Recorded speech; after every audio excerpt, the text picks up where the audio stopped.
In this video, I want to talk more about the development process and the problems that we generally encounter when we speak to development teams. First of all, problems that we see in a lot of development shops are to do with the following areas. So first of all, understanding the objects in the schema so that developers know the environment in which they're working. Maintaining code, testing code, functional testing code, finding performance bottlenecks, how to optimize SQL statements efficiently, and finally performance testing for production. So that's making sure that the application is ready to go live in terms of how it scales, where there are more users and more data. And then finally I'll take a look at the various Toad editions that there are for developers and where to go to find more information. So let's move into Toad, and what I want to start off with first of all is we see a lot of problems sometimes with developers not understanding the environment they're in, or they'll go and make changes to certain objects or code without really understanding the potential impact that might have on other objects in the schema.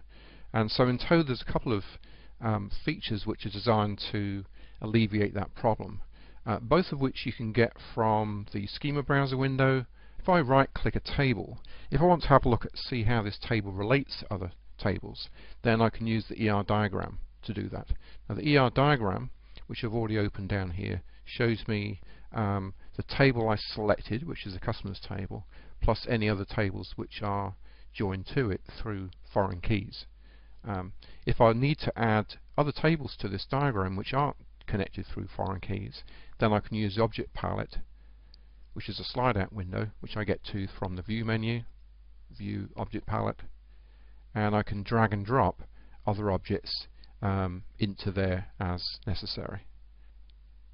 Once I've got the ER diagram in here, I can very quickly get information about an object by selecting it and pushing the F4 function key. So I can very quickly see, what is the makeup of this table, what data does it have in, and so forth, all within the diagram. Get information about the foreign keys, including the script.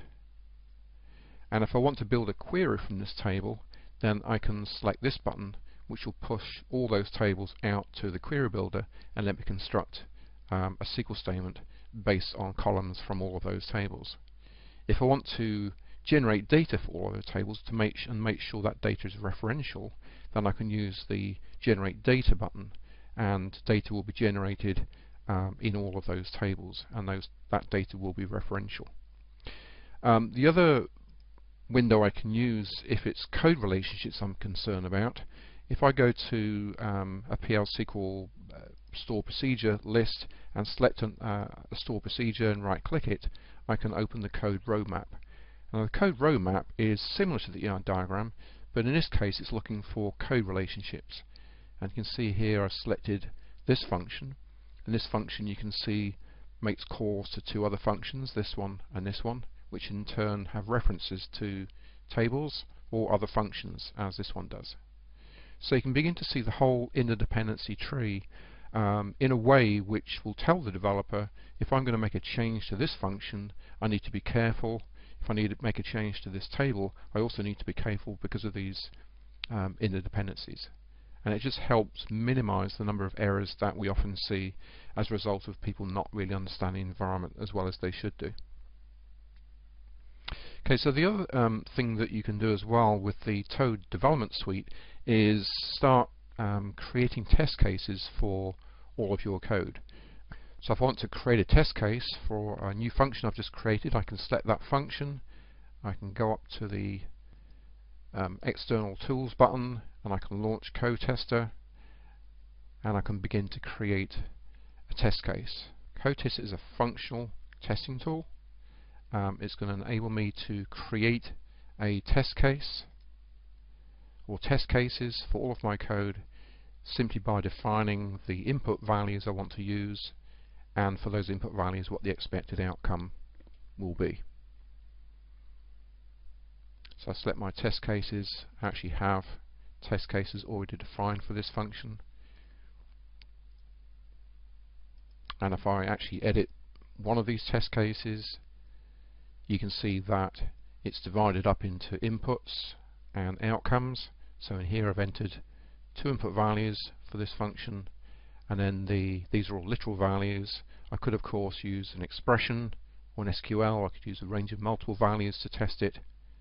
I've also got a quick build tab in which I can use pre-constructed values or tests, so I can test for various things, for example an Oracle error message, and I can go to the outcomes and I can say, well, for those input parameters, what am I expecting to happen? What is the output value or values or behavior, and define that. So that's the only two things you need, is the input values, expected outcomes, and then the test code itself, the test harness, is generated automatically. So the way that it works is that I can then, having got a test case built and stored in the code test repository, is I can right click my program in Toad and simply run the test, and it will give me an indication inside of Toad as to where I had a failure. And where I had a failure, that could be something that is wrong inside the code, or it could be something not defined properly within the test case itself. So having defined my test case, then I'll start running my test cases to make sure that they are giving me the functionality that I'm expecting to have in my code. And if I'm getting a runtime error, then I'll need to debug that runtime error. So to debug a program, we first of all need to get it into the editor. So I double click it and access it. And of course, when you're accessing the code, it may well be that your code is stored in a version control system. In this particular case, this code is in a version control system, and it's performed an automatic checkout for me. I can make changes to my code and recompile the code, and then when I close the window down, that code will automatically be checked into my version control system. So what I'm able to do then is to go up to my team coding dashboard, and I can see all of my code displayed. Here's a function I was working with before. I can see that it's available now and that it was recently checked out. If I go to the version control system itself, where I can view the version history and select that same program,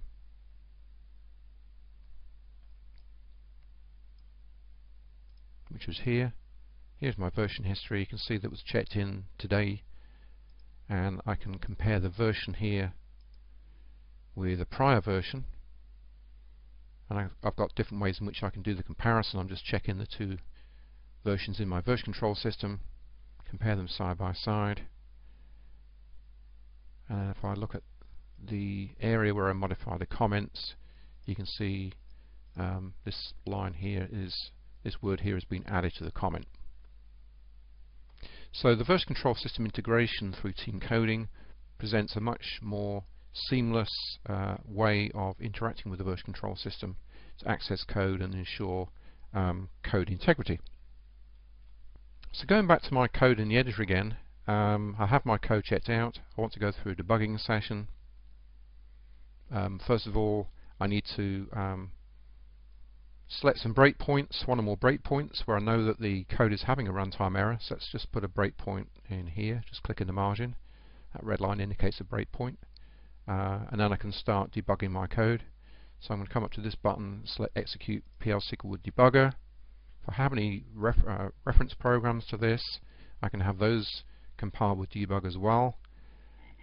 And then we go straight into the debugger process with the input parameters left off as they were the last time I ran this code, or you can put in new values, and the anonymous block is generated automatically below. The other option I have in here is to turn on the profiler, and I can either use the standard DBMS profiler in Oracle or the 11G and above hierarchical profiler. So I'll leave the default one set on and just turn on the toggle and then execute.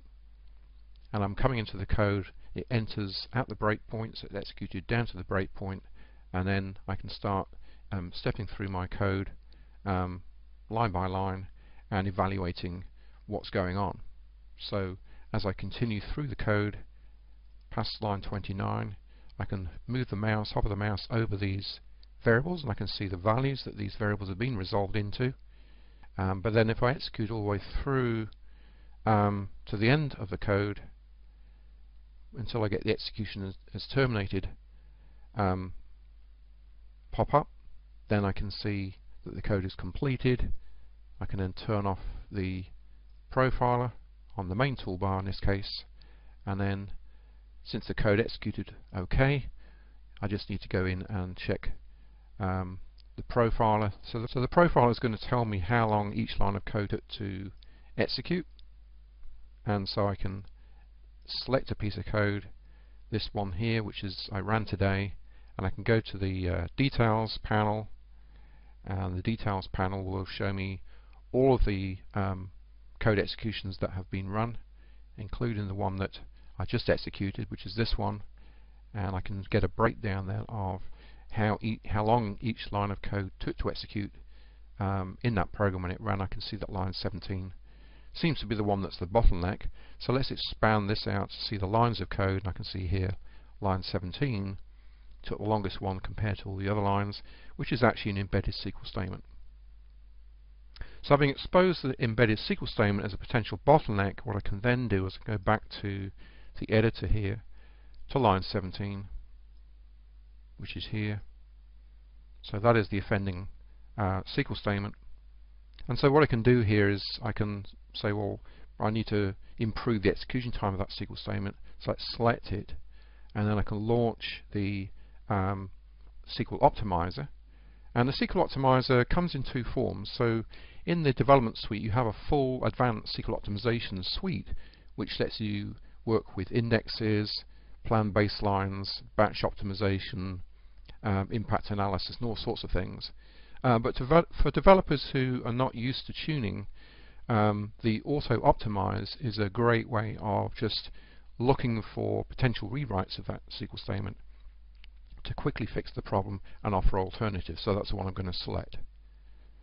Now if you look at the way the SQL has been constructed, you'll notice that it has an into line where I'm passing the values into two variables, p_price and p_quantity on hand, which wouldn't work outside the context of this function.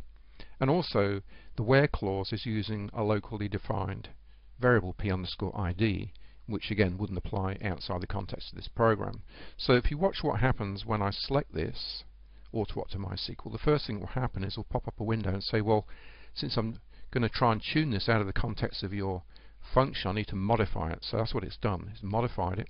It's taken out the into completely, and it's replaced the local variable with a bind variable, and this bind variable value will be prompted for when this SQL statement is executed during tuning.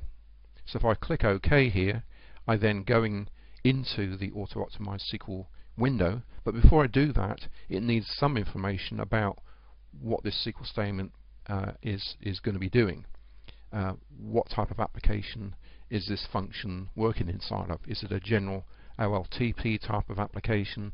Is it a data warehouse type of application? Or is it an application where you don't want to use any of the optimizer hints, you want to just have it production ready, for example, so you want to disable the use of any Oracle hints. It may well be that you want to stop the optimization after a period of time, and also you might want to just simply generate the rewrites without actually executing each individual SQL statement in case there are a lot of them. So I'm going to go ahead and accept all the defaults, and you can see that straight away there, since it's using a bind variable, it's saying, hey, can you bring me a value for that bind variable? And so I'm putting a value in here like so. Click OK, and now SQL Optimizer has got all the information it needs to begin optimizing that SQL, and that's the process. So let's show what happens with the optimized current SQL with a SQL statement where it really does have a lot of issues. That prior one didn't really have too many issues, and for this I'm going to use my SQL recall here, which I can access through the View menu again, View, SQL recall, or I can use F8 function key, access SQL recall, select a SQL statement, a different SQL statement this time, and this SQL statement is got a couple of challenges. It's taking a little while to run, longer than I'd like, and although I can generate an execution plan, it's not really telling me what I need to do to really fix the problem. I can see I've got a full table scan but it's pretty difficult to figure out what I need to do. So I may try a rewrite the SQL, but I'd rather there was some assistance to help me get this done quicker. So again, I'm going to go up to Auto Optimize SQL again and have it just generate multiple rewrites to that SQL. So the SQL Optimizer uses an optimization engine which automatically generates rewrites from your original SQL statement and continuously looks for better alternatives, each of which will have a unique execution plan.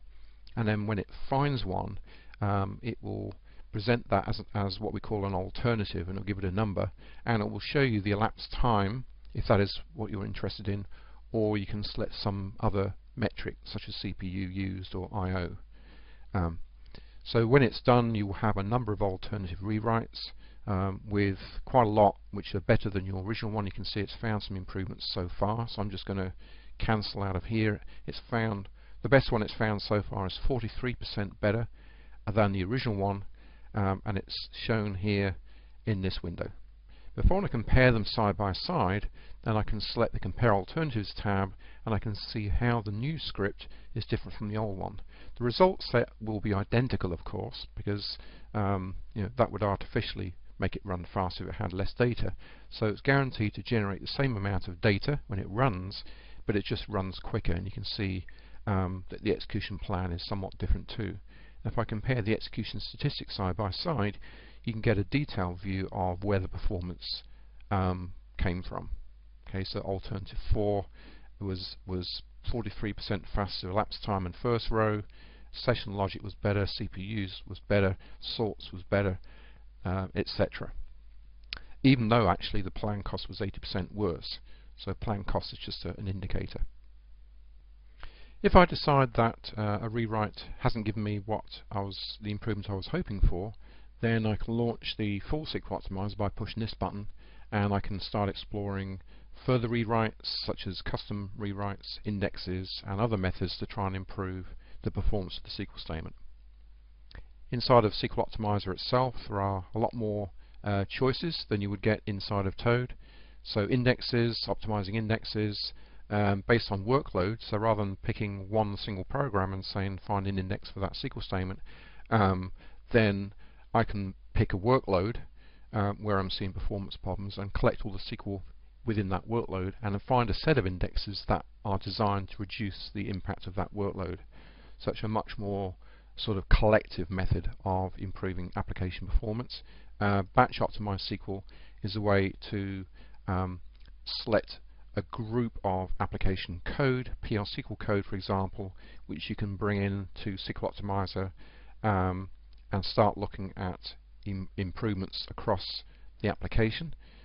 So here for example there's a group of programs, and some of these programs have multiple SQL statements, like here for example, and it will tune all of the SQL inside of that code unit. And with the batch optimizer you can have this all done and run this overnight and optimize all the code in the application. Scan SQL is a way to specify any code both in the database and outside the database that you want to scan for embedded SQL statements, such as this first one here for example, which it classifies, so you can see which SQL statements are most in need of tuning as opposed to those that don't, which are these ones, and you can go ahead and tune those, and you can feed these into the batch optimize process. So once we've optimized our SQL and we've got our SQL statements running well, we've got our code running well, we've got our code tested okay, so it functionally behaves the way we want, then the final thing we need to look at is, does our code conform with the standards that we have in our development shop? And for that what we'd use is the code analysis feature. What code analysis is a way to enable developers to test to see if their code conforms with the standards by presenting the code in a window and then having it run against a set of predefined standards and exposing where there are violations inside the editor itself. So for example, if I change this setting here to all rules, I'm going to validate my code against all of the coding standards that have been defined as opposed to specific categories. you can create categories that relate to your business organization using the rules that come with Toad. But just to give you an idea how it works, I'm going to set it to all rules, and then as soon as I do that, you can see that some squiggly lines have appeared under some of the code, and these are coding violations. And to get an idea what the coding violations these are, if I hover the mouse over this one, you can see that this is complaining because I'm using Oracle join syntax as opposed to ANSI join syntax, and in this particular case, that's been flagged up as a violation. It's rule 2.111. If I right click this to get some more information and select code analysis violations, I can get the details of what it means. So here's a description of that particular violation, and then some of the other terminology that's used inside of code analysis. Let's have a look at a different program to expose the sorts of violations code analysis can show. Let's switch back into this one here. Select the code analysis to say all rules, and you can see here's a common one here where I've got a number sum type that doesn't have a precision specified. And what I'm going to do here is actually make the corrections. So having exposed a violation is actually then correct the problem right here, and you notice that the coding violation then disappears straight away. Like so it's a great way for developers to see where these violations are, correct them, and ensure then that they're meeting their standards. But what if you are a team lead or a dev manager and you've got 1,000 programs? That's not a very efficient way of doing it. And so what you can use there is the code analysis dashboard. And the code analysis dashboard, which is here, lets you open up code from the database or from the file system, from version control, and load them all in, and then you can run a check again using whichever rules standards you want to apply, and then run them all, and then you can see here program by program where the coding violations are, and then you also get a preview on the right hand side for each program you select in that window exactly what the violation is, just like you saw earlier in the editor. And from here I can generate a report based on this information, which I can send to someone in the business, or I can automate this. I can have it run in an automated way so that it runs this whole process on a cycle, say once a week, and have code analysis actually check all of your code on a weekly cycle. Okay, so now that our code has met the necessary standards, one other thing I need to do is to see whether my code will scale well in a production environment. And there's a very good way of doing that, which is to use another component of the development suite, which is called Benchmark Factory. So what Benchmark Factory lets me do is to select a piece of code and right click it and test it for performance. This is just one simple example. You can do this obviously for all of your code, but just select this one piece of code here. So this code is going to execute. It's giving me the standard Toad set parameters window to allow me to enter the input values I want to use to test this program. But to test it, I need to first of all specify whether I want to meet a service level agreement in production or some other kind of goal, or simply test for scalability based on a user load I'm expecting to see in production. So let's use that one. So my user load, then I need to say first of all, how many users I expect to see in production. So it's set to 100 users, how many times I want to execute the SQL that's in there, and any kind of latencies that you want to use. And then you click OK, and that program then will be initiated inside of Benchmark Factory, and you'll see it launch in a second, and it will begin the scalability job. So it's going to run that program up to a load of 100 virtual users connecting to the server and it will give you a loading profile. It will tell you what the workload is as the user load increases, and then you can make an assessment based on the report, which shows you the transactions per second and transaction times, whether that is going to meet expectations of the production system. And if it isn't, then you may need to go back and consider tuning additional SQL within the application. So this ensures then that your application, not only does it meet the required quality and performance in terms of SQL executions, but further still it actually meets the requirements in terms of production workload. Let's close out by looking at the Toad editions for developers, starting from the base edition, professional edition, adds to the base edition, the code analysis, which I talked about in the demo for code quality. Expert edition includes the SQL optimizer piece for tuning your code, and then finally the development suite, which I showed in the demo, which covers all the various aspects of development. So where do you go to find more information on Toad? Well, first of all, we go out to the website. That's going to show you a lot more information about the different editions, events, lots of documentation. You can download a trial version. The Toad World community is your one-stop shop for all technical aspects of Toad for Oracle, as well as Toad on other platforms, where you can learn about Toad and you can learn about Oracle from our experts. There are video clips, lots of technical articles, user forums and so forth. So with that, thank you very much for listening.